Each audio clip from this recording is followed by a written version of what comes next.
Peace, peace. You know what it is? It's your man SKYZOO Sky Zoo, live out the borough. And you are now watching the Ain't Hard to Tell podcast. Let's get into it, baby.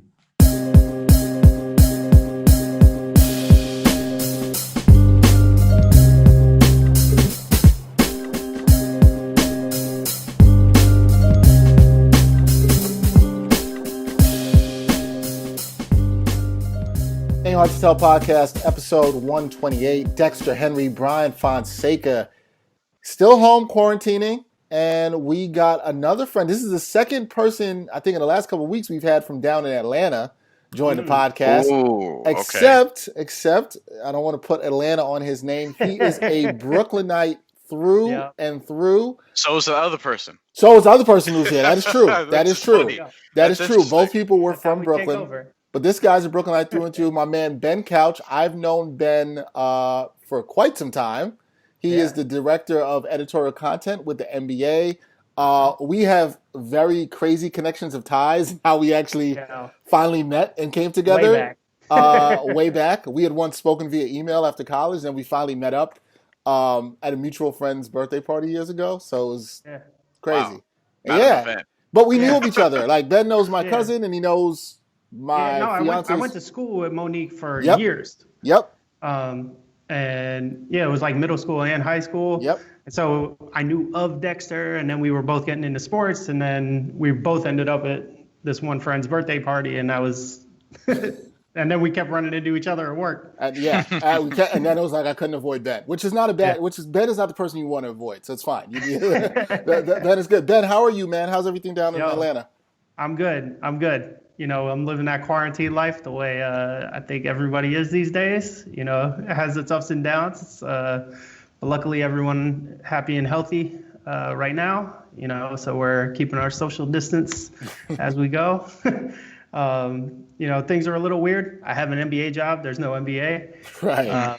There's no any of the sports. I drafted a fantasy baseball team this year that is not playing games. Me too. So, you know, the whole thing's kind of a trip, but, you know, we're hanging on. Luckily, the situation's stable. And, you know, this Last Dance has really picked up and, like, filled the gap. You know, Dex, I've talked to you a little bit about that over the course. And it's dope to see everybody just, like, jumping on and, hey, the NBA community's still a thing, you know, and it's fun. Yeah, Bryan and I have absolutely been enjoying it. We've been having somebody on here every week to talk about it. I know you were telling me about how much you liked it. I know Bryan has been enjoying it too. Bryan, I'm gonna let Bryan take it from here because Bryan has some very high praise for these last two episodes that we're going to talk about, episodes 7 and 8. Bryan, share with the world what you shared with me. Yeah, so they got into a couple of the things that I really wanted to know about that I pretty much talked about on the last episode, where it's like, all right, the baseball stuff, like how did all that get going? You know, obviously, like I was born in 94. So I was born and just an infant in the year that he walks away, decides to pursue baseball. Actually has a pretty decent minor league season when you actually go through the numbers, considering he hadn't played baseball 14 years prior to that, actually hit 200, was fourth on his team in RBIs, and a team that actually had some prospects that ended up playing in the major leagues, according to Terry Francona, who was his manager, which I didn't know that. I didn't know that either. I was like, oh wait, Terry Francona is a very familiar face as somebody who watches baseball. You know what I mean? So, and also Michael Jordan, very good base stealer apparently as well. Yeah. He had a lot of stolen bases in AA too, which led me down the rabbit hole briefly of, look, I understand that he's become the greatest basketball player ever. However, it makes me think, if he'd gone down the baseball route, and if that's what he was able to do after 14 years of just, you know, and he was getting better, working hard at it and things of that nature, if he just would have went straight baseball, it leads me to believe that he probably would have been a perennial all-star, because he's Michael Jordan. And how could you bet against him? So there was that. And then also, you know, the whole thing about his father and just overcoming that, because I've known about that obviously for a long time. And, you know, having seen like a whole bunch of other Michael Jordan stuff before this, you know, that's something that has registered with me, and just how he overcome that. Like the clip of him crying after he won, I think it was the first championship after his father passed, was in '96 when they beat the Seattle Sonics, who we actually talked about in our last episode on our Back to the Future series. And that was his fourth title total, but his first championship since his father died. And he's, you know, crying with the title. down and whatever. I never heard the audio for that. I've only seen the video, and I don't think that I thought he was crying before that. I kind of thought that he was just, celebrating with the title, maybe even relieved or whatever the case may be. But I've never heard the audio, so that was something interesting too. And at the end of episode 7, where he just, where he just tells the production to cut. I thought that was pretty cool. I thought that was pretty badass. It was. It was, man. These episodes had a lot, 7 and 8. Ben, what did you really take away from this episode? I know we talked about how for us we kind of lived through it as young people. But was there anything shocking to you? Anything that was revealed to you in this episode you didn't know? Yeah, so Bryan mentioned that moment where Jordan was sobbing on the floor, and like that's one of those hidden moments from this footage stash. Like nobody had seen the combo of the audio and video of that moment that long ever, right? Like, and that's where we're getting into the NBA entertainment hidden footage aspect of this, and that hit me in the chest, bro. Like, that was tough. Like, because that was on Father's Day. Yes. Right. Right. Yeah, that's a good point. To when Jordan was like, the glove wasn't nothing, like to be realizing that was what was on his mind when he said it was something else. Like, that's a lot. That's a lot. Yeah, I think I always knew. I remember watching that game, and I remember watching the interview post game with Ahmad Rashad. I remember him talking about the emotion of what it meant on Father's Day. But I think watching that as however old I was, 11, 12, something like that. Mm-hmm. And I'd seen that footage, like Bryan said, of him crying in the locker room. Although I didn't think he was crying. I thought it was more of like he was so exhausted from having reached the mountaintop. And I do think that's part of it too. But when you hear the crying in the audio, it shows you the overwhelming emotion of what he dealt with after having lost his parent. I believe that would have been the second Father's Day without his dad, and the first time he had one playing basketball, and his dad wasn't there to see him win. So, that hit me in the chest too. Watching this yesterday on Mother's Day, having recently lost my mom.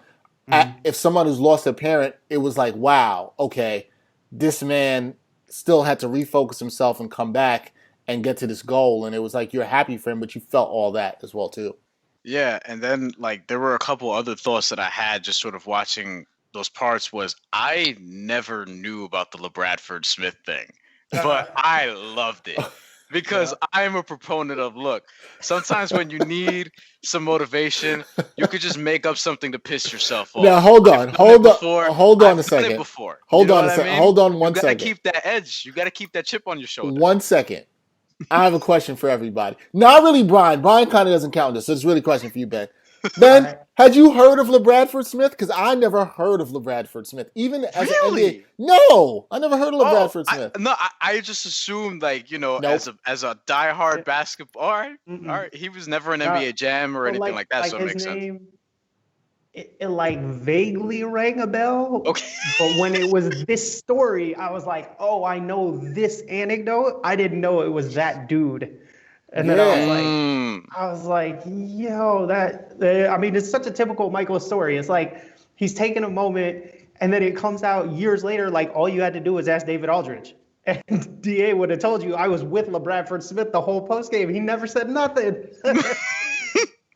It's wow. It's a testament. It's a testament to how just psychotically competitive. I'm just gonna make up a word there that Michael Jordan is. I wouldn't even say was, but still seems to be, because he's not really, showing Gary Payton and Isaiah Thomas and any of these other dudes a whole lot of respect throughout this. Man. So he still carries that with him. So, which I find interesting. I've heard some people say like, they feel like he could be miserable now. Like it's kind of because he's so rigid even still, like he hasn't really let go of any of that.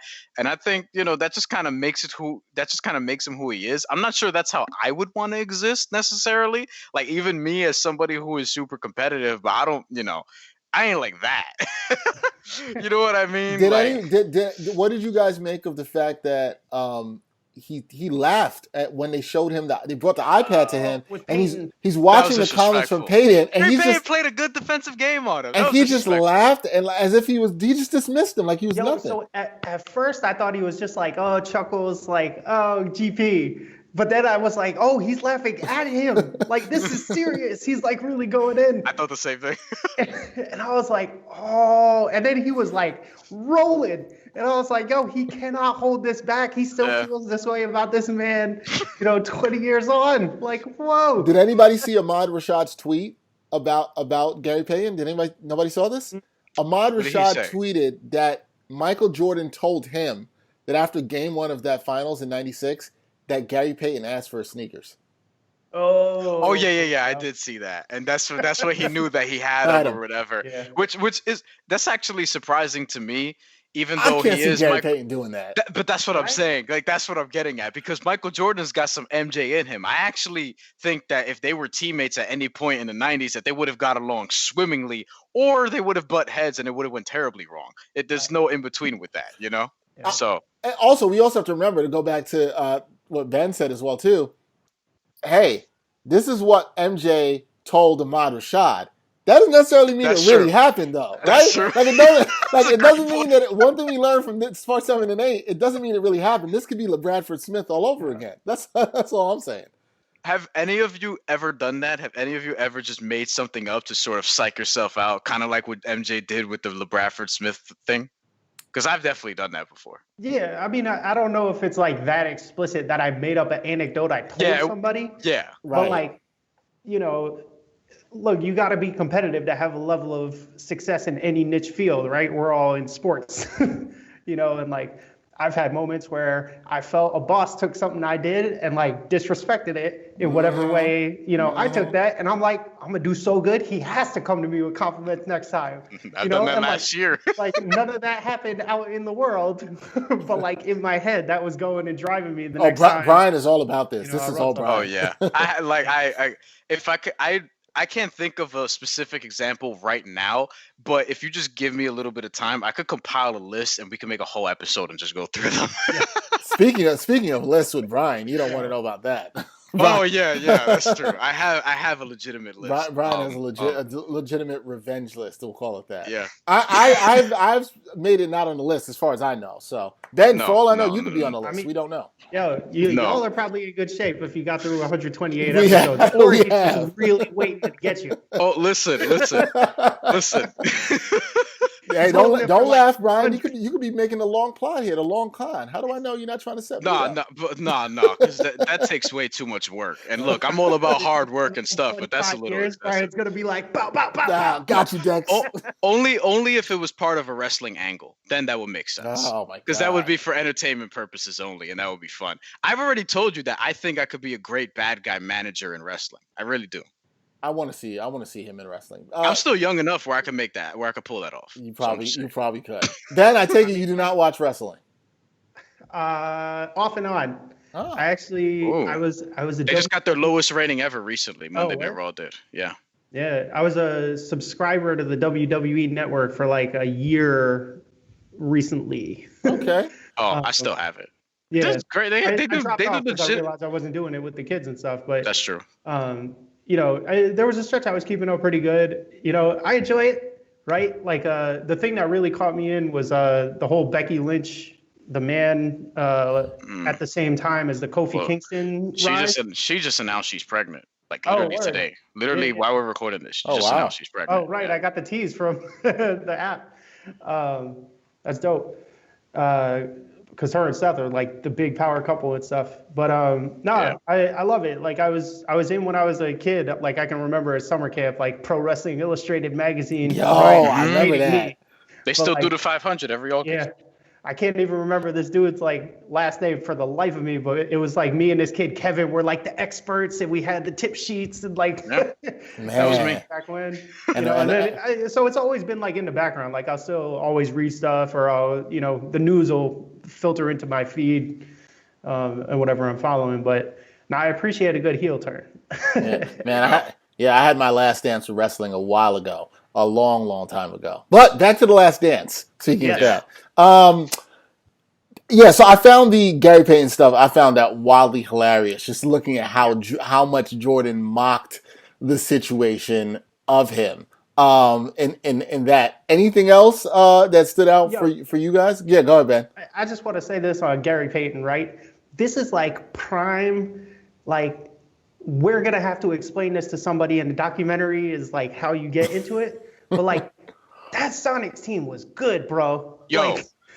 Like Gary Payton was that dude, and Sean Kemp was like Sean Kemp. I maybe like have never seen anybody dunk harder in a game. Yeah, right. no. And I'm saying that remembering myself via Ted, but like the hot rumor with Sean Kemp was like he dunked so hard in a street ball game, sparks flew off the net. You know, I remember that. I remember hearing that. It's before Twitter. Like, you don't know. And nobody can verify this. Right. I believe it though. I believe it. Yeah. No. That like was something I forgot who was saying in the documentary. Was talking about how good that Sonics team was, and we just did that in a recent episode where we looked at how good that Sonics team was. They were really good, and they were really good defensively. I think the shock was in that series was that the Bulls went up 3-0 on them. Nobody saw that happening. Then they win the next two, and then they lose the final one. But that was a good Sonics team, so it wasn't like you could just dismiss them like they were nobody. I pulled up the Scottie Pippen MVP, almost MVP season from 93-94, and he was third in voting. Yep. Yeah. And I found it very interesting that that was covered even a little bit more than I thought it would be. I thought it would be like a little footnote, but I actually was glad that they got into it a little bit and about how, I forgot who it was, but Phil Jackson's what? Dexter. Yeah. I know.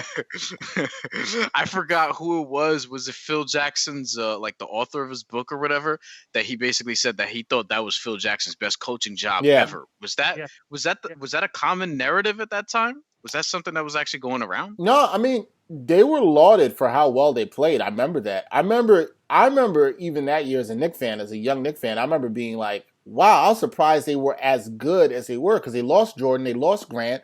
And I think that year they finished like third in the East, if I'm not mistaken. If I remember. 55 wins. It was way higher than I think most people expected. A lot of people thought they were going to be a playoff team, but probably like a 6 seed or something. And they totally exceeded expectations. Like everybody thought they were going to take a hit. If you read any publication before that season, and I used to buy these magazines and all this stuff. Oh yeah. Everybody had him picked like 5th, 6th. It was nobody had him higher than that. So they still had him as a playoff team. Yeah. People still had him as a playoff team. On the low end. Yeah, because people still were like, look, Pippen's good, and the role players were pretty good, and Kukoc was just coming over. He was really the wild card. But look, nobody thought they'd compete as good as they did, and they still took the Knicks to 7. Like that. Yeah. And it was the foul on Hugh Hollins Pippen. blowing the whistle, swallowing the whistle. Right. With Hubert Davis? Yeah. Carolina guy? Hubert Davis. Yeah, you're a Carolina guy. There you go. That's right. There we go. That's right. So, Brian, you didn't think they were going to get into it at all with the Pippen stuff? That you didn't expect it? I thought that was something that was going to be just glossed over because, I mean, this is the last dance and this revolves around the 97-98 season, but this revolves more around Michael Jordan than anybody else. I've actually thought that they've done a pretty good job of, sort of giving us like who Scottie Pippen was and how important he was. And then also the Dennis Rodman stuff. I mean, that's a little harder because he just had, a full like 30 for 30, on him last year. So I think that they would want people to reference that. But, to get into the Dennis Rodman stuff, it's actually very basic to do it at face value. And then after that, you could sort of peel back as many layers as you want. Horace Grant, I feel like, is not getting talked about enough. Like, he's being talked to, and we're getting a lot of BJ Armstrong, which I find interesting, but he's actually a good interview. But the Horace Grant thing, I was looking at his career numbers yesterday, and I'm like, I think we should be talking about this dude a little bit more, about his contributions and things like that. I know he had career years in Orlando, but he was very good with the Bulls before he even went there. Yeah. No, he was. But much of that, I think, is, Jordan's gravity, right, to use the term we use now, as a player just kind of sucked the whatever system was happening to him. Like we're talking about Pippen, like people didn't realize how good Pippen really was until it was the combination of the dream team, like where everyone was like, oh, this dude really should be playing with these guys.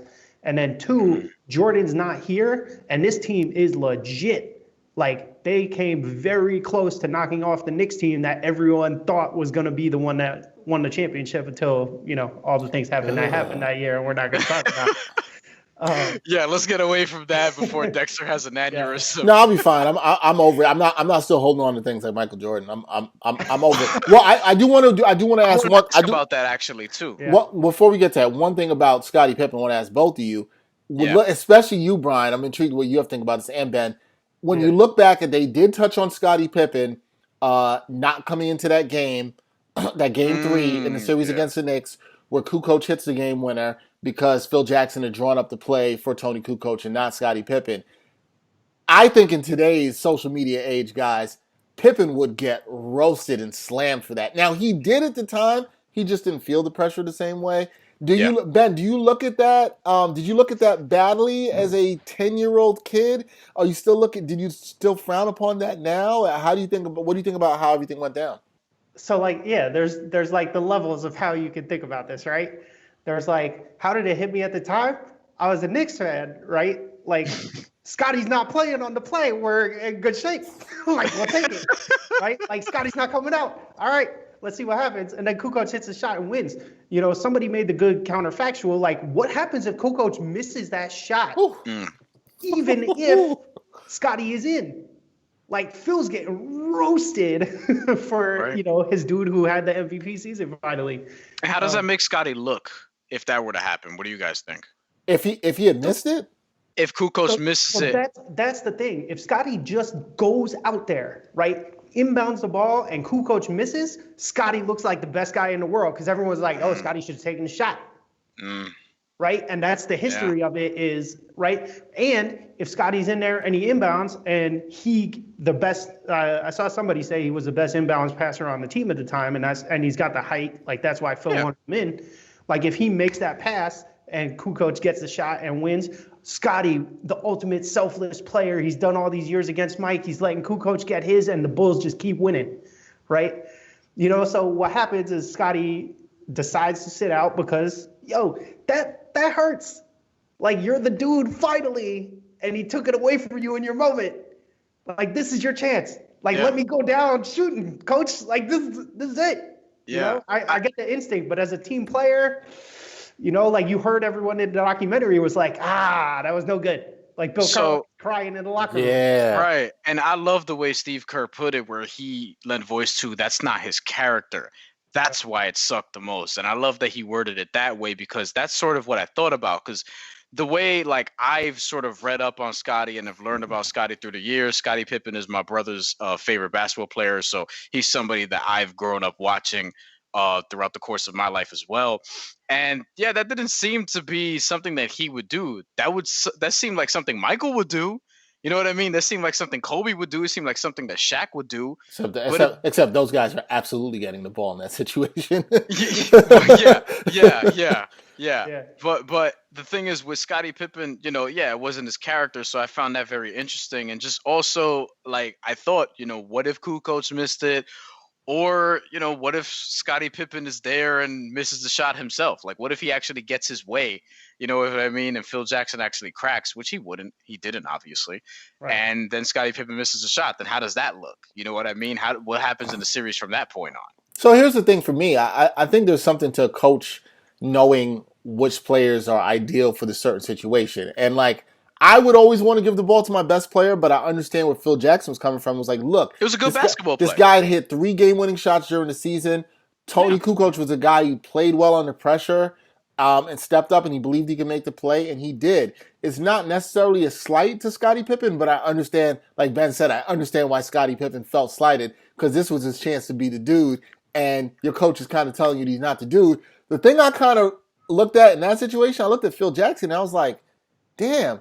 When he realized Scottie wasn't playing, what did he say? 2 words. He said, fuck him.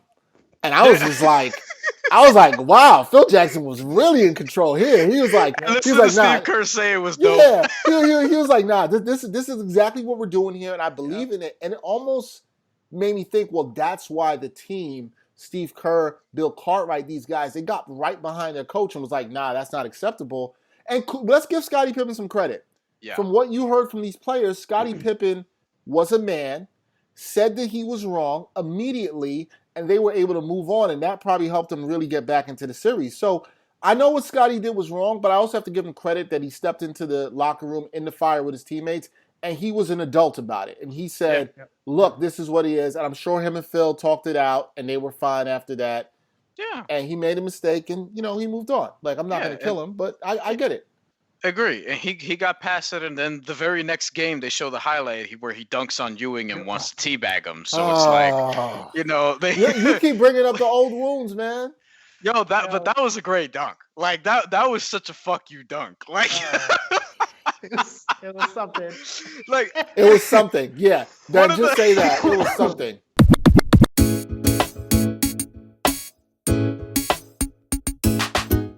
The Sports Walk is back. Watch Season 3 of Backpack Broadcasting's original web series that brings you the opinions of real sports fans. The first 2 seasons and current season are available now for viewing on the Sports Walk YouTube channel and Facebook page. Check out the 2017 NYC WebFest official selection and see what other sports fans have to say on the hottest issues in sports today. It's easy. Just take the Sports Walk.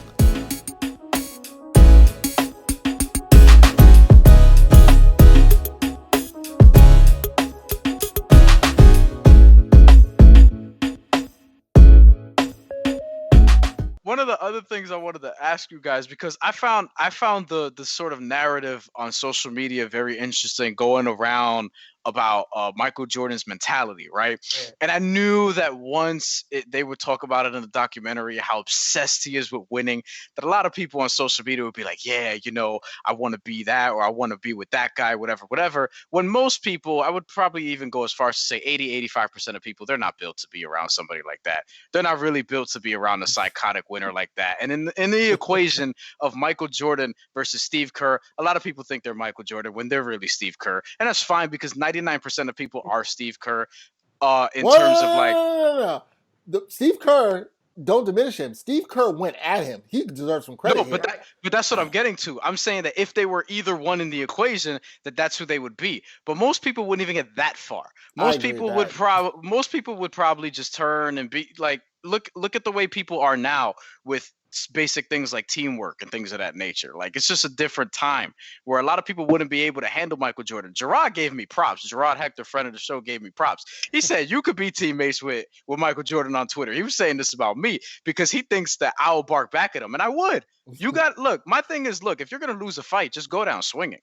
You know what I mean? Don't run away from it. That's fair. That's fair. That's I've definitely got into it with teammates over stuff before. You know what I mean? Like, it happens. And I think I give Steve Kerr obviously a lot of props for, being a dude, especially as a white dude, to stand up to Michael Jordan in that situation. Not a lot of people want to do that. You know what I mean? And he was that dude. Ben, do you think that anything that we see in this documentary to what Brian's talking about how Jordan is, changes your perception of his character? Because it doesn't for me.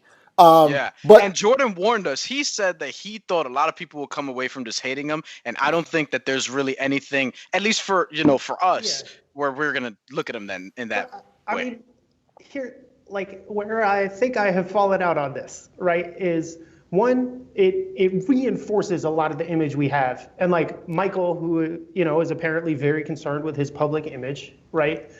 Is out there worried about how people will perceive it when they see all of it, as opposed to just what was coming out at the time. We got the Jimmy Butler practice tweeted minute by minute, from Woj, within the hour. And he only took one shot. He still maintains to this day he only took one shot. That the third stringers. It wasn't even the second. But it's the one thing Brian said that is very true is that was Michael Jordan, and most people are not Michael Jordan, right? If you are not one of the, if not the best basketball players of all time, right? There's no question, top 3, and it's really a argument of who else with Mike, right? You want to put in there. Yeah. Right? If you're not that dude, you don't have that much leash, right? Kerr said that. In the teaser, he was basically something to the effect of I have irrational confidence, but I'm not usually talented enough to back it up. Right. And it's if you're not Michael Jordan and you act that way and you can't back it up by being the hardest working, the best. Then you're Ricky Davis. Right, or whoever to name anybody, going for your own rebounds on the triple double. That was a deep cut. But that's the thing. A lot of people think that like a lot of people. Yeah, I mean, most people have egos and so on and so forth. Like they see themselves in that light when really, it's not the case. And I feel like this documentary should showcase that. Like this, of all the people that have all this confidence in themselves, and I feel like people should. There's a very small percentage of people that could back it up, and it's not always talent based. A lot of hard work comes with that as well. And obviously Michael Jordan's going to be able to get away with that. Steve Kerr to some degree is going to be able to get away with that because even being Steve Kerr is very, very difficult.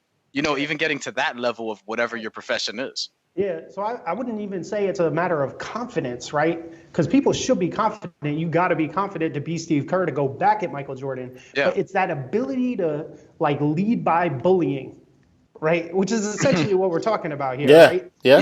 The way he was going at Scott Burrell, blowing up his spot on the team playing while they're playing cards. Yeah. Everyone, the meme of the disrespectful look over his shoulder when he was posting them up already went around. Which was great. I posted it.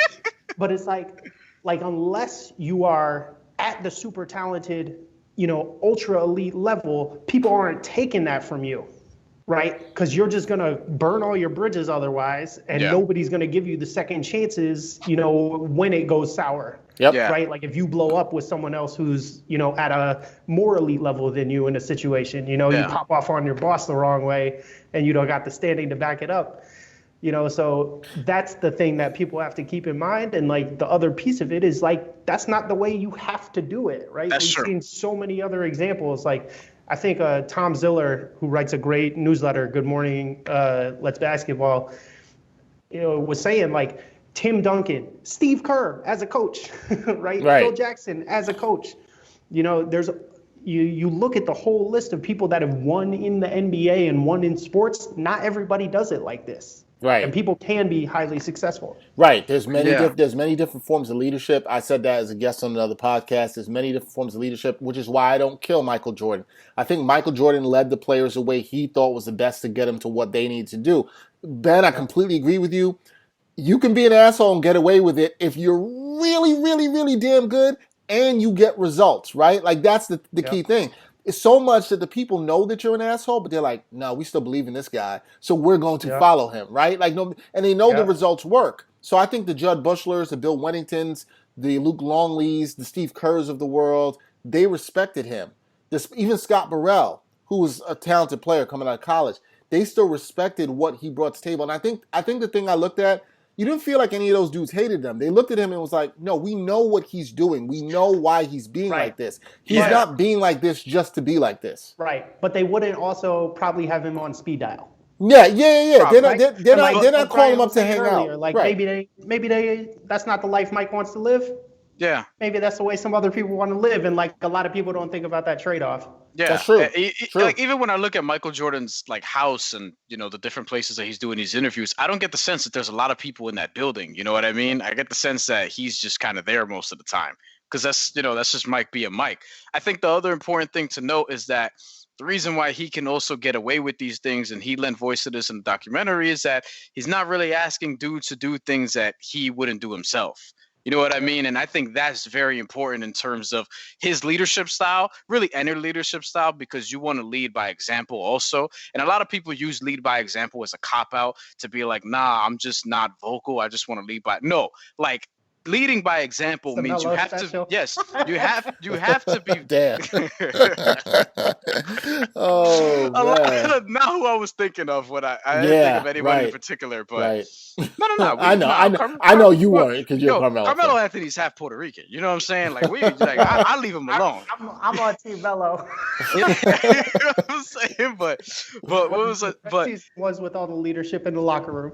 Yeah. But when it comes down to it, I think leading by example, a lot of people use it as a cop-out because they're afraid to go at people in that way. They're afraid to sort of take the Michael Jordan approach or feel like they're overbearing, the Kobe Bryant approach and things of that nature, where I think that most people leading by example is not just in action, it's also in words. I feel like it's also be like, look, I'm going to do this and I believe you can do the same thing. So let's do it together. I think there's also a good point in a player that made me think about that Ben brought up in Tim Duncan. Tim Duncan is kind of known as this very quiet guy, right? But that doesn't mean that he wasn't telling people that what they needed to do. I think people confuse the two sometimes. Like being publicly vocal doesn't mean that you're not vocal at all. Those are two different things. Like I can say in a very different demeanor, like, hey, Ben, you need to do this, or I think you need to come here on time. And that's still leadership. That's still, to Brian's point, you still need to be able to exercise that. Just because you don't do it demonstratively or you're not in the Kobe Jordan way of doing it doesn't mean that you're not vocal with your leadership. So, you can be vocal and not a dick. Right. That's basically what you're saying. Right. You know what I mean? Like that's it. That's basically it at the end of the day. Yeah, Ben, you were about to say something. Because like, you know, as somebody who has taken on managerial roles in my career, right? Like as I've progressed, one of the things I've struggled with is like, I have an innate like want for people to like me, right? And, you know, generally I carry myself in a way where that's not an issue at all. But like, you can't have that be the dominating, you know, attitude in every moment when you're somebody's boss. Right. Because being the boss means taking on the responsibility. So like one of the things I've realized I had to like, you know, work through some internal chafing on was, you know, you can't just not tell people and not communicate and take it on yourself. Right. Because if you're taking it on instead of giving someone the advice to correct it and do it themselves, and even if they're only going to do it to 75% of what you can do, right? If they're spending 100% of their time on that 75% and you're spending 0% of your time on it and it still gets done, that's the job, right?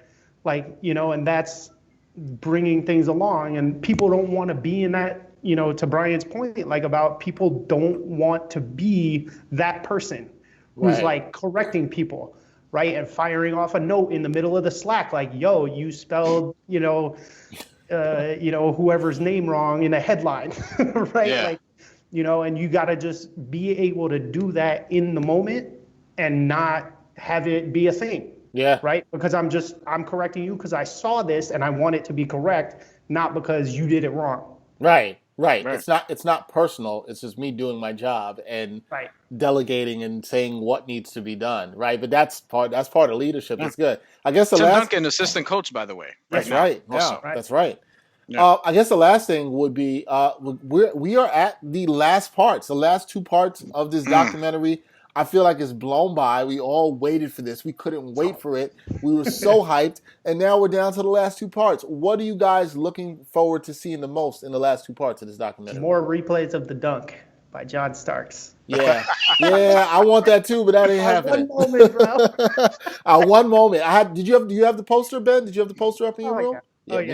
Me too. I was referencing like so my room growing up in Brooklyn had this ugly wallpaper. It was like a dark blue and brown fleur-de-lis like thing. And you know, the house I grew up in is like over 100 years old. It's like in a Victorian Flatbush. So I was like, I'm not doing this as a teenager, you know. So I covered the whole thing in posters, like magazine cutouts, like the whole deal. And the two centerpieces, I had Ken Griffey Jr. Nice. That was my guy too. Yo, it was the most 90s poster of all time. It's called Riptide, right? And it's got Griffey swinging with like a tidal wave. Oh, yeah. I've seen that one, yeah. Iconic Griffey poster for people of a certain age. So I had that, and I had the dunk was on the other side of the wall. Like those were the big two. That's a good one. You want more? I don't think we're getting more of the dunk, Ben. Unfortunately, we're not going to get that. Brian, what are you looking forward to seeing? Just more stuff that I don't know, which, you know, is just a very general thing to say. But, you know, at this point, it's the last two parts. I just want as many things that I've never heard, like more LeBradford Smith stuff, more of Jordan's just personality. You know what I mean? And, you know, I kind of want to know about, because we're obviously going to get into the Bulls Jazz series at some point, especially in the last couple episodes, because this is where The Last Dance ends. I want to know about, maybe was there a beef with Karl Malone that I don't know about? Was there any trash talking there? Because there were some games where Karl Malone missed critical free throws in that series. You know what I mean? How about Karl Malone getting stripped before the iconic final shot? That's something that people don't talk about. They will talk about this. Defense, offense. Defense, offense. Karl Malone with a chance to seal the game gets stripped by Jordan, and Jordan comes down and hit the shot. I think the major question, I think Ben will agree with me on this. Ben remembers this. After that shot, after they win the championship, what did everybody talk about at school the next day? What did everybody talk about, Ben? That was a foul, bro. That was a foul. Yep. Did he push him off? Did he push off or did he not? That's what I want to know. Yep. That's what we want to know. Did he put? And here's the thing. I mean, that would have been the same thing in this era. So that's great to know. Oh no.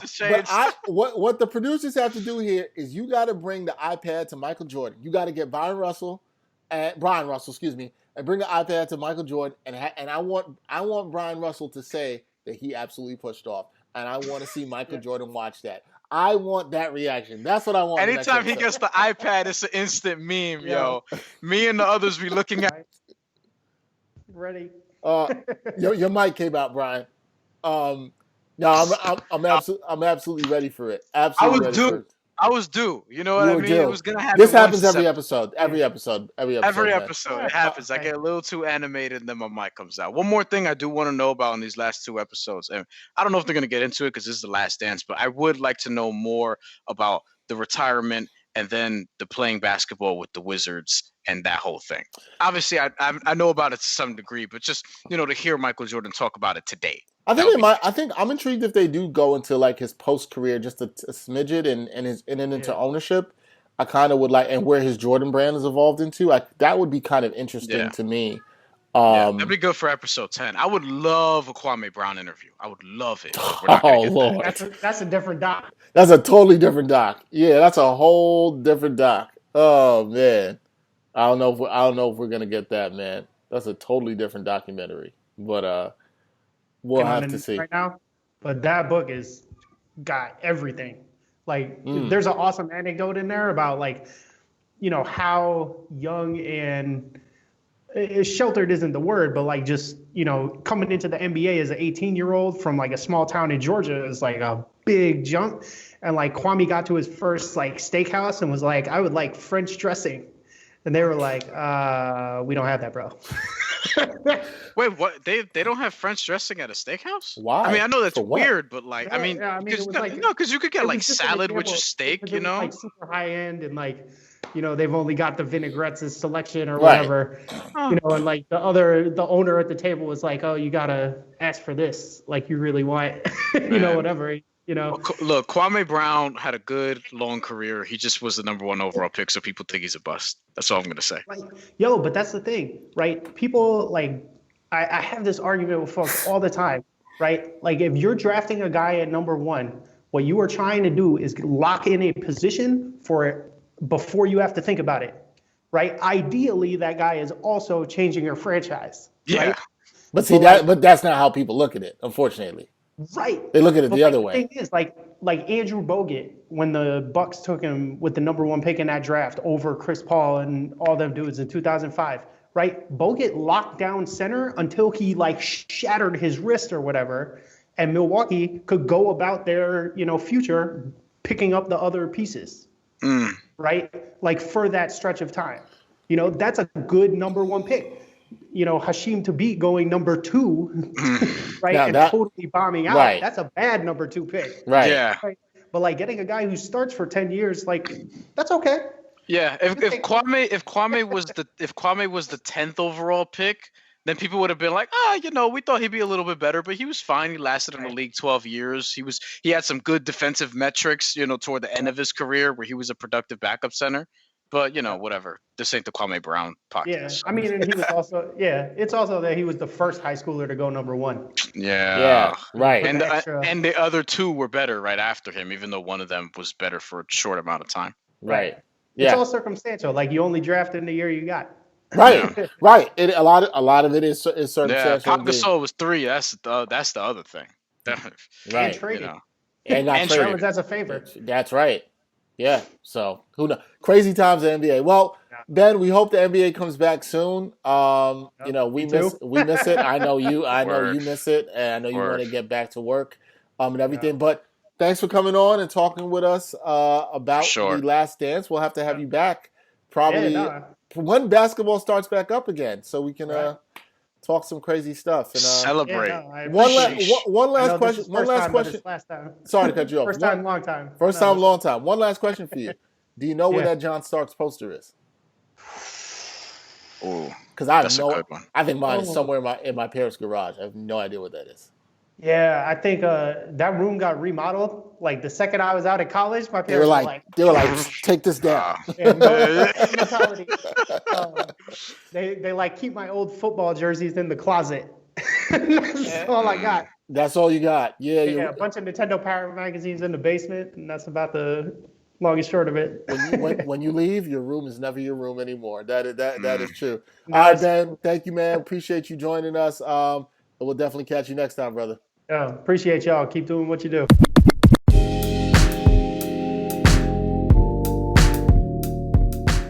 If you're a fan of the Ain't Hard to Tell podcast, and you know you gotta represent, and the way you represent is with the latest Ain't Hard to Tell podcast gear. You can get that at our TeePublic store, or you might just be a fan of Backpack Broadcasting's other original content, including the Sports Walk and Sideline Stories. With that being said, we had to let you know about a sale where you can get some great deals on the latest Backpack Broadcasting gear. That sale runs this week through May 15th, 2020. Last chance to get the sale, and it's a flash sale where all regular t-shirts will be on sale for $13. Everything else in the Backpack Broadcasting store on TeePublic up to 35% off. A great deal for you to secure some great gear. Check it out today. Backpack Broadcasting TeePublic store. One time for your mind, one time. One time for your mind, one time. One time for your mind. A lot going on in the world this week. Bryan, as usual, is angry about something. And this time... You might be angry after this, actually. Will I? Okay, well, fine. Bryan is going to make me angry, and this revolves around something I generally don't really care that much about, which is not combat sports, 'cause I love boxing, UFC. But Bryan's got something really, I guess he's going to make me angry. Make me angry. Go ahead. Yeah, I don't know if I am. We'll see. Because you've been down on the whole idea of sports coming back, but I think that UFC probably wouldn't bother you as much because it is the UFC after all. And as I try to explain to you, I mean, I care about the people of the UFC. I don't want to make it like that. No, but what I'm saying is it's just a different world, man. Like it's just a different world out there. So basically, what's going on with the UFC is Dana White has been aggressively trying to put on UFC 249, which was actually originally scheduled to be at Barclays Center in April. So I'm actually bummed out about that part of this because I would have loved to see Khabib and Tony Ferguson fight one another. So they tried to make that happen, and they were moving it around, kicking around the idea of using the UFC Performance Institute in Nevada, which is banned right now because in Nevada state, they're not allowing those kind of competitions, even though that is UFC, property. So, Nevada's being, sort of very responsible with what's going on right now. And what's happening is that Dana White, he said that he has an island. He said that somewhere on Earth, this fight's going to happen between Khabib and Tony Ferguson. Khabib is in Russia right now. He is Russian. He's from Russia. He's out in Russia and he can't leave. You know what I mean? He's banned from leaving. So they had to put in another opponent. And they find Justin Gaethje, who's been on a roll lately. And they actually figure out, after initially being told to stand down in April when they were going to do this from some mysterious island, Florida opens up because Florida is Florida. They go to Jacksonville. They take everybody down there. It happened in Jacksonville. Yes, this happened in Jacksonville. What a shock. Home of the Jaguars and Maria Fraschilla. And basically what happens is, they administer, the UFC says, 1,200 tests for 300 people. So fighters, workers, staff, the whole deal, everyone was tested. 3 came back positive. Ronaldo Jacare Souza, who was one of the fighters on this card, right. Former contender. Well, he didn't compete for a title, but he was competing for, sort of that next in line. Saw him at Madison Square Garden not that long ago as well. He was going to face Uriah Hall. Uriah Hall originally out of Jamaica, Queens, both middleweights. Jacare recently fought at light heavyweight. So Jacare and his 2 coaches tested positive. Jacare lives in Florida. He drove up there, got there Wednesday. Everyone was tested, obviously, and he had told the UFC that prior that he has a family member that had tested positive for the virus. So, in order to be like extra careful or whatever the case may be. Dana White says that he was pretty much isolated the entire time he was there. He did do the stare down with Uriah Hall, but they were like socially distant. He was distant from everybody from what I could tell. I didn't really see him shake anybody's hand or anything like that. He was the only person that did the stare down on Friday after the weigh-in that had a mask and gloves. And Friday night it came out that his test came back positive. So now he and the other 2 guys, his cornermen, are both in isolation right now. There's a lot more, here. Let's stop there for a second. Yeah, I'm gonna let before I get into the actual fights and things like that. I am mad. I am. I'm disgusted here. Here's why. By the way, should I tell you about the part where Dana White says the system worked? Y'all can see Dexter's face right now. No. Let's actually get into that part. I'm going to continue to unpack this. There's way more. Dana White, please explain, how did the system work? Okay, so basically what he was explaining was that, look, of all the tests they were able to administer, and apparently they were assured that they weren't taking away tests from, people like regular people. I don't believe things that. Of that nature. I don't believe that. But these leagues and these organizations will continue to tell people that it's not a good look. They'll say that, but I'm not buying that shit. I don't know. You know what I mean? I don't know. I'm just reporting what Dana White was. And what Dana White was basically saying was that they weren't taking those tests away. They administered all the tests. And the reason why he thinks the system worked is that, look, everyone else tested negative. They're the only 3 that tested positive. So they were able to figure that out. Now they're able to help them in isolation, get them what they need and take care of them for 2 weeks while they're in Florida. He already lives in Florida. His team is out in Florida. So they're in isolation right now, which, I mean, numerically, yeah, I mean, you don't want anyone testing positive, but the fact that it was only 3, which was actually, pretty surprising. So there's that. But here's the problem. The problem is, they didn't know he tested positive until after the weigh-in. The results didn't come back, right? I applaud them for doing the testing.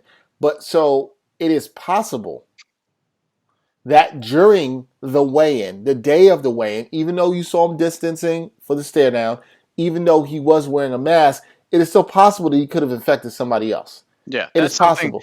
That part of it we're going to find out. Yeah. And that is what is risky. You can't have that right now. That's the problem, right? All 3 people asymptomatic, by the way. Right. And his cornerman. The most dangerous people with all of this are the asymptomatic people, which is why what would have been better to me is if they could have got the test results the day before the weigh-in, if it could have got planned to that, then you would have known who you needed to and bring in this facility before you do it any time. That would have been controlled. I'm going to say I understand the UFC is trying to do the right thing and get this up. Well, they're trying to make money. Let's just call it what it is. They're trying to make money here, and they're trying to keep the money train rolling. And they tried to actually have testing, but I think they fell short. The reason it didn't work to me, wasn't a success, I wouldn't use that word, is you had somebody who tested positive, which you want to know. I get that point, but you had them around other people at the weigh-in. Yeah. And I think that when it comes down to it, like the first time anybody's going to be the ones to bring sports back, quote unquote, it's obviously going to be messed up. You know what I mean? Like, it's not going to be perfect. I think the UFC is going to get better at this, but I want to know what happens because they have another event Wednesday and they have another event Saturday. So there's tests going on. Everyone's already probably been tested for Wednesday by the time this podcast drops. So what I want to know is what happens in the case, and we may not know this because this might not even happen, but what happens in the case where maybe 10 come back positive? Like what's sort of the line here? This is all fuzzy, and this is why nobody wants to be first. Are you asking what's the number where they have to be like, we got to shut this shit down? Yeah, like I don't know, or like I don't know what it is at that point. Like, because in this case, there was only one fight that got affected, and those 3 people. Now we're gonna know if is it possible that because Uriah Hall was, while he was distant, was he close to him at any time, even in passing, that he gets infected and brings Right. us back to whoever? Right. I don't know. So these are things that I think it's too early to say, but we'll see what happens. As far as the fights themselves, they were very interesting because obviously this was with no audience, there was no crowd, and look, for MMA, to me, it really, really worked. I really enjoyed the no audience factor in it. Joe Rogan was pretty funny on commentary where he says, I don't understand because the announcers were all separated. There was one person here, had a webcam, one person here, like they all had their different setup. But coming into the pay-per-view, they all had a 3-shot in front of a camera, sort of standing together, which is weird. No mask, no gloves, none of that. So I was like, why are they, one, if they're all negative, do they need to be far apart? You know what I mean? No, And if they're doing the stand up, shouldn't they just sit together? Because Joe Rogan's point was that, look, we all tested negative, so why do we have to, sort of be apart here?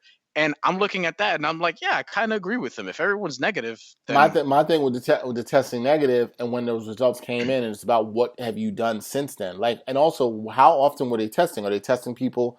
They're not testing them every time they go back in the building. So you might have took the test early in the week.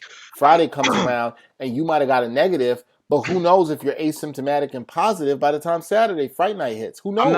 I'm not sure. Well, they said they administered 1,200 tests for 300 people. I'm not sure if they, did they test everyone 4 times? You know what I mean? Like, I'm not. I'd like to sure. know. I'd like to know more about when the testing was, how often they did it. Were they testing right before they went on air? Because if so, then Joe Rogan's point is right. My point is, this is the challenge with all this stuff when people aren't tied into the same place, is you don't know what other people are going to do. You don't know how they're going to move.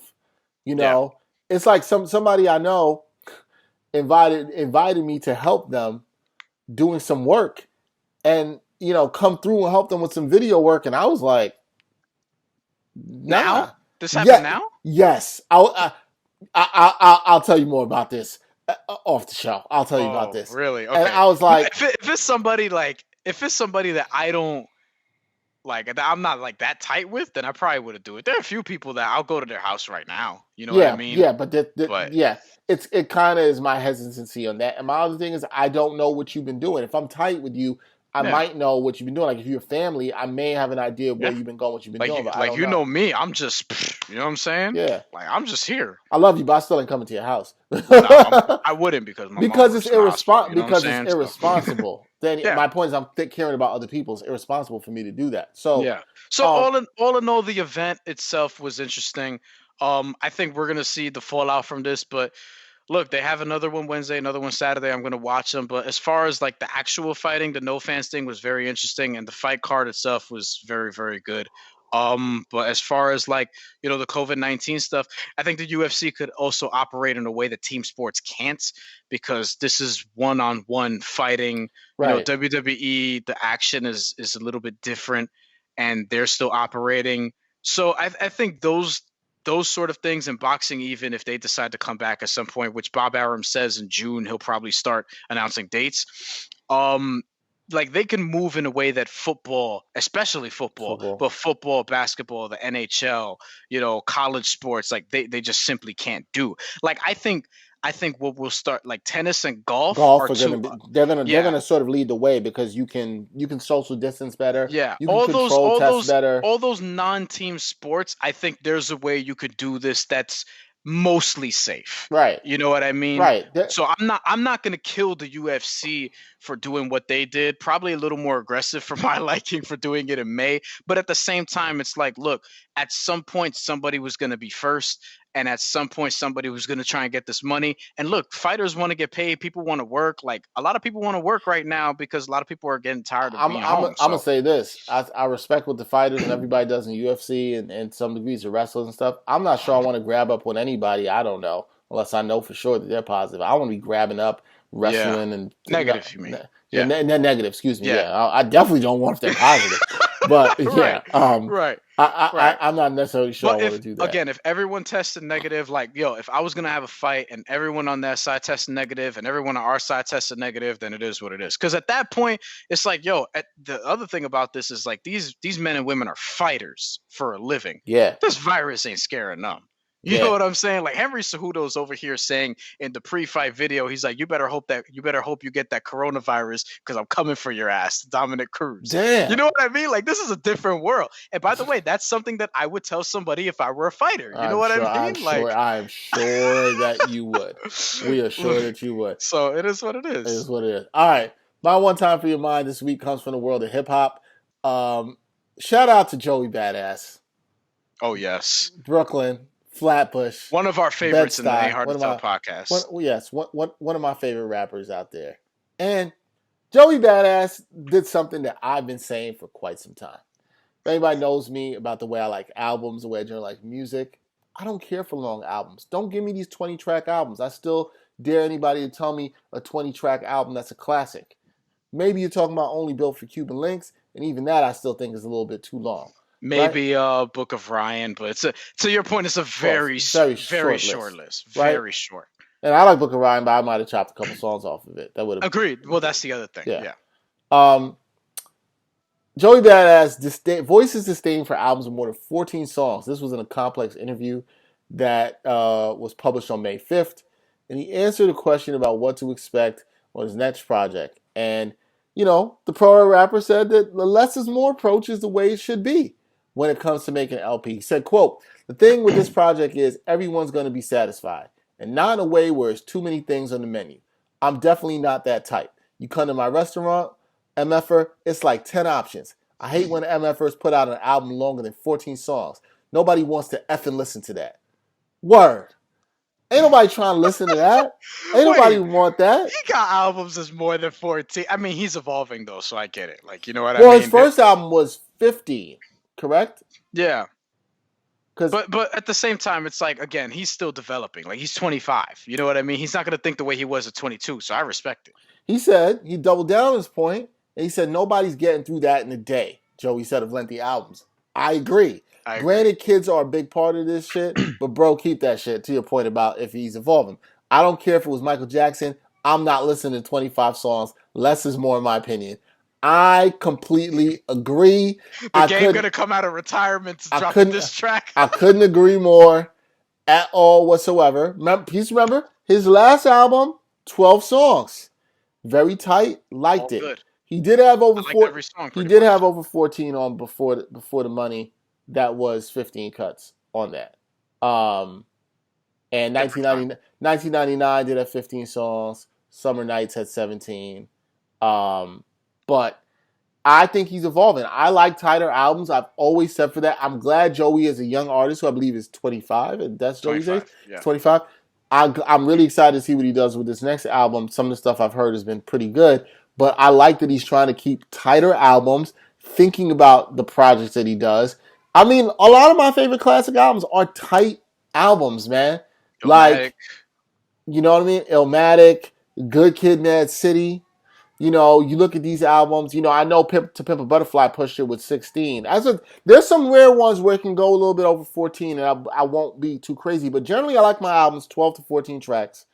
Give me your 12 to 14 best songs, and that's it. Then of 15 tracks. 15 tracks. But 14 with an intro. With an intro. So yes. it's 14 tracks. 14 really. tracks. Yes. Yeah. Another good example. You know what? Somebody who I think of an album that I was listening to a couple years back, and I was like, man, this album's really going good, but I was nervous about it at first. Drake's last album, the Scorpion album, which is double album, which I just wish everybody in hip hop would just stop trying. Like, there hasn't been a really good one since Life After Death. So just like everybody, please. Double album? Yeah, please just stop. You don't like Street Disciple?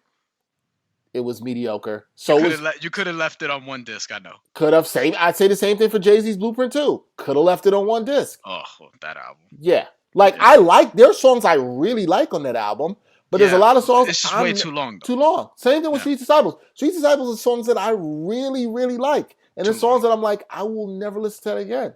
Automatic skip. But I was talking about Drake. Drake had the Scorpion album. I liked the first side of the album. I thought his rapping was actually tighter, some of the best that he had done. I wish he had just left that as an album. I think if he left that as an album, a lot of people would herald it as a great album. But he gave us all the stuff we didn't need on the second side. And stop. Please. Could we stop? Just stop with the long albums. I'm glad to see somebody who's 25 years old, like Joey Badass, understands sometimes less is more. I Because agree. you know, a lot of times the old heads, not that I'm in that category yet, be hating on the young heads, you know, out there and saying that they don't know this. And I'm like, no, I like that Joey's thinking about how his project should be. I like that he's thinking about his themes and how tight he wants to keep it. Like, yes, Yeah. man, I want the music. And he's right. Ain't nobody got time for that. I don't got time for 25 track albums. Yeah, cause after I'm done with your 25 track album, I gotta listen to somebody else's 25 track album. You know what I mean? Yeah. And I'm just not gonna devote all that time to you. That's why I think what Chris Brown is doing is stupid, but it is what it is. He's playing a different game. He puts I out like got 40 track albums. And I'll be honest, ever since Chris Brown started doing that, I haven't listened to an album. I see the track list 39, 38, 40 no. tracks. Nope. But I'm good. I see that Griselda and I see like 13. You know what I mean? That's right there in the sweet spot. And usually when it comes to like the underground rappers, especially Freddie Gibbs, Griselda, when they're dropping 15, 13 or whatever, 1 or 2 is a skit. So it's really a little bit less than that. Yeah. And I think with Joey Bada's next album, he's probably going to give us 14 songs, 1 intro, and 13 records or something like that. He might even do 10. 10 to 12 is like perfect. You know what I mean? Get in and get out. 35, 40 minutes of music, and I'm good with that. 35 to 45 is perfect minutes of music. I'm completely with him.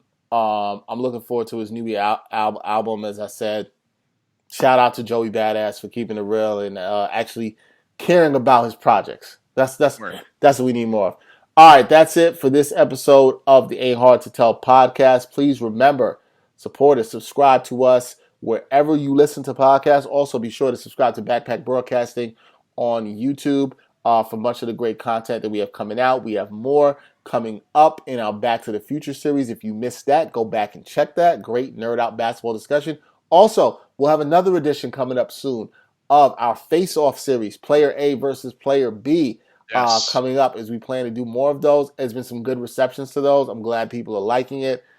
Please continue to support that. We might try to do different stuff with other people. Who knows? Maybe even outside of sports, comparing, looking at different things. There's a whole bunch of ways we can go with this. So we're going to have fun with that. But please be sure to support, share, check out our TeePublic store.